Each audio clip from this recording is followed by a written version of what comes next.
The situation is deteriorating, and before the crisis, Idlib were hosting 150,000 inhabitants only. Now, only in downtown, 1.5 million IDPs, entire Idlib provinces, 2.5 million IDPs living or suffering, and escalation of the hostilities carrying on from the regime side and between the parties, affecting to the innocent people in Idlib and people in fear, entire Idlib provinces. And the situation is so bad. There is no electricity, no utility services, no water, no protection, no governmental services at all. Even the escalation agreement, the violation of that agreement still carrying on from the regime side, and the air attacks also had to the civil, places, yes. And unfortunately the situation is so bad. And how many shelters are there on the ground? I mean, are there enough for the civilians who are in Idlib right now?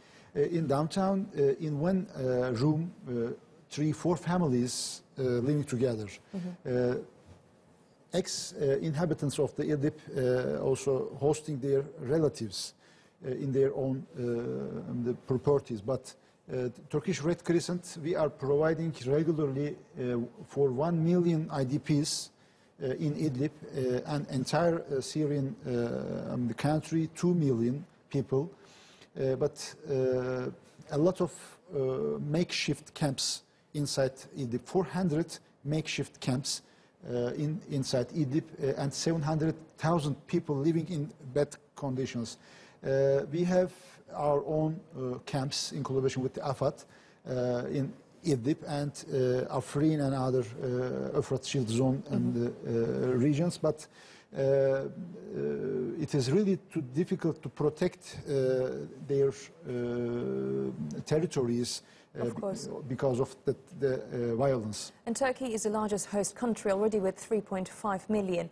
And so if there's an assault, and which is anticipated, what would that mean? I mean, would there be another flow of refugees to Turkey, and is there enough refugee camps? We are hosting 4 million refugees in Turkey. And on the borders, provinces, we have a lot of refugee camps. We have some spaces, but our objectives as the Kızılay to keep that people inside Syria in the secure zones near the Turkish border. So we have enough spaces for new flux, but we are not hoping that happenings. So we are calling all international agencies and the communities to de-escalate that tension inside Idlib between the hostility parties and the government regime and the fighters, because the civil innocent people affecting because of that tension. So we have capacity to provide shelter, humanitarian assistance, food services, health care services inside Idlib as Kızılay. We have hospitals, health clinics. We have 700 health workers working inside Syria, and we are running around 30 refugee camps inside Syria. So we will provide that humanitarian services from our own capacity from Syria. So Turkey has done its fair share, but looking at the numbers, it's the most displaced people since the Second World War so far, since the Syrian war started. Is the international community doing enough? Unfortunately, no, because all UN calls, EPALs also unfund at least half of that programs, and less funds also raising by the humanitarian agencies, and we have 40 active armed conflicts inside the world, a lot of neglected humanitarian crises like Syria. So inside Syria, we are almost alone.